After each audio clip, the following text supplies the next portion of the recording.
নমস্কার। অনেক সময় আমরা জীবনে নানা প্রতিকূলতার মুখে পড়ে ভেঙে পড়ি।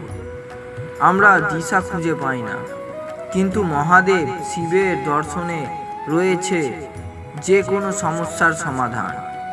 আজ আমরা তার জীবনের এমন 3টি মূল মন্ত্র নিয়ে কথা বলবো, যা আপনার জীবনকে শান্ত ও সফল করে তুলবে।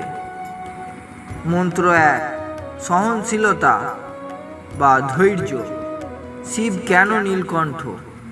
কারণ তিনি হলাহল বা বিষ ধারণ করেছিলেন পৃথিবীর মঙ্গলের জন্য।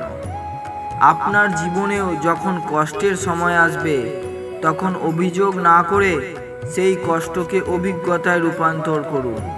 মনে রাখবেন, হীরা তৈরি হওয়ার জন্য প্রচণ্ড চাপ সহ্য করতে হয়। মন্ত্র 2, বর্তমানের শক্তি। আমরা প্রায়শই অতীতের ভুল বা ভবিষ্যতের চিন্তা করি। শিব বলেন, আমি বর্তমান, আমার কোনো শুরু নেই, কোনো শেষ নেই। আপনি যখন কোনো কাজ করবেন, তখন পুরোপুরি সেই কাজে মন দিন। বর্তমান মুহূর্তই আপনার সব অর্জনের চাবিকাঠি।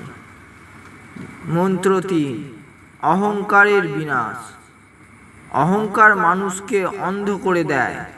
শিব শ্মশানে ধ্যান করেন, কারণ তিনি জানেন শেষ পর্যন্ত সবাই সমান।